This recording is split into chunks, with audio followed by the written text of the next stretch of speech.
A journey of love, identity, and redefining family. Welcome back to Life Tells Stories, where we bring you heartfelt, inspiring tales that remind us of the beauty and resilience of the human spirit. Today, we delve into an incredible journey of love, identity, and the unexpected bonds that redefine what it means to be a family. Imagine walking through a busy mall with your child, and suddenly, they point to a stranger, a billionaire, and say, "He looks just like me." How would you react? That's exactly what happened to Maria, an adoptive mother, and her son Ethan. What unfolded next was a story filled with revelations, emotional turmoil, and the incredible strength of the human heart. Before we dive in, let us know, what do you think makes a family? Is it blood, love, or something more? Share your thoughts in the comments below. And if you love touching stories like this, don't forget to hit that subscribe button, like this video, and turn on notifications so you never miss another tale. Let's dive in. It was a cold winter afternoon, and the mall was alive with holiday cheer. The air was thick with the scent of cinnamon, pine, and the enticing aroma of pretzels wafting from the food court. 8-year-old Ethan held his mother Maria's hand tightly as they navigated the festive chaos, his wide hazel eyes lighting up with childlike wonder. As they passed the mall's towering Christmas tree, a deep voice boomed from the speakers. "Ladies and gentlemen, please welcome Nathan Cooper, philanthropist and founder of the Cooper Foundation, here to kick off our holiday charity drive." Maria stopped in her tracks, drawn by the commotion. Standing on the stage was Nathan Cooper, a tall man with piercing hazel eyes and a commanding presence. Ethan tugged at Maria's sleeve and pointed, his voice excited but certain. "Mom, that man looks just like me," he exclaimed. Maria's heart skipped a beat as she looked between her son and the man on stage. The resemblance was uncanny. The same sharp nose, defined jawline, and hazel eyes. She tried to dismiss Ethan's comment, but a knot of unease began to form in her stomach. Could it really be a coincidence? Maria had always been honest with Ethan about his adoption. She told him about his biological mother, a young woman who had loved him deeply but couldn't care for him. However, details about his biological father were non-existent. The adoption was closed, and Maria had never pressed for more information. Ethan's comment at the mall stirred something in Maria she couldn't ignore.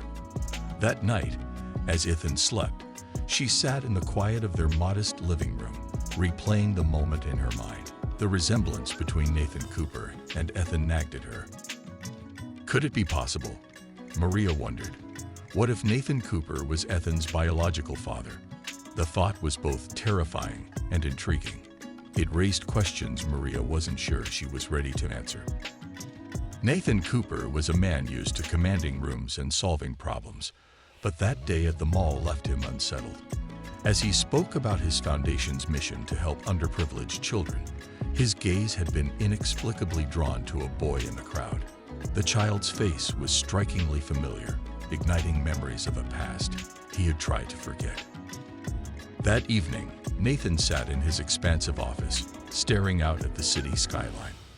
A glass of scotch sat untouched on his desk as he thought about Claire, a woman he had loved briefly years ago. Their relationship had ended abruptly, and she'd vanished from his life. Could the boy at the mall be their son? Unable to shake the feeling, Nathan called his assistant. "I need you to find someone," he said.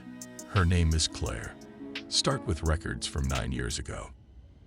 Maria's unease grew until she decided to contact the adoption agency. She explained her concerns, but due to the closed nature of the adoption, they could only confirm limited information. Meanwhile, Nathan's private investigator uncovered the truth. Claire had given birth to a boy 8 years ago before passing away. The child had been put up for adoption, and all signs pointed to Ethan being Nathan's biological son. When Nathan and Maria finally met, the tension was palpable. Nathan presented the findings of his investigator, and Maria couldn't deny the evidence. Still, she was fiercely protective of Ethan and reluctant to let Nathan into their lives. "He's my son," Nathan said softly. "I don't want to disrupt your life, but I need to know him." Maria hesitated but agreed to let Nathan meet Ethan. Her son deserved to know the truth, even if it meant stepping into the unknown. The first meeting between Nathan and Ethan was a mix of excitement and nerves. Nathan, usually composed, was visibly uncertain as he knelt to meet the boy. "Hi, Ethan. I'm Nathan," he said, his voice warm but hesitant. Ethan studied him for a moment before breaking into a grin. "You're really tall." Nathan chuckled, the tension easing slightly. The two spent the afternoon getting to know each other, with Ethan asking endless questions about Nathan's life. Maria watched from a distance, her heart a mix of hope and apprehension. Nathan's patience and genuine interest in Ethan's life began to build a bridge between them. Though Maria remained cautious, she couldn't deny the joy she saw in her son. Just as the bond between Nathan and Ethan began to grow, the story leaked to the press. Headlines blared. Nathan Cooper's secret son revealed. Reporters swarmed Maria's home, and the once peaceful neighborhood became a media circus. Ethan was confused and frightened by the sudden attention. Maria's anger at Nathan flared, though he insisted he had no part in the leak.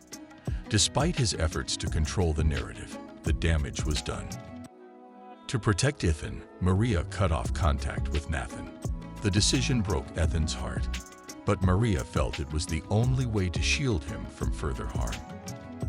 Ethan's sadness was palpable. One evening, as Maria tucked him into bed, he looked at her with tear-filled eyes. "Mom, can I write to Nathan?" he asked. Maria's heart ached at his plea. She nodded, helping him craft a letter that was simple yet profound. "Dear Nathan, I miss you. Can we still be friends?" Maria sent the letter, unsure of what to expect. When Nathan replied, his words were filled with regret and a desire to make things right. Maria, moved by Ethan's happiness, decided to give Nathan another chance. Nathan and Ethan's meetings resumed, starting with small, low-pressure outings. They visited the park, explored museums, and shared quiet moments at the library. Nathan's dedication was evident, and Maria began to see the sincerity behind his actions. For Ethan, having Nathan in his life brought a new sense of wholeness. His joy was infectious, and Maria couldn't deny the positive impact Nathan had on her son. What would you do if you were in Maria's shoes? Share your thoughts in the comments below. We'd love to hear your perspective.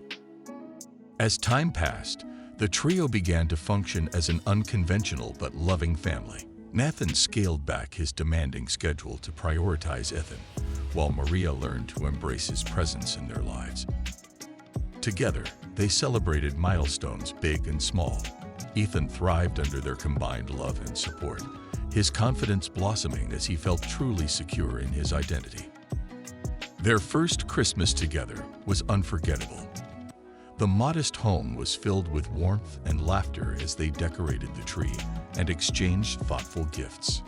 Nathan gave Ethan a leather-bound journal, encouraging him to write his thoughts and dreams.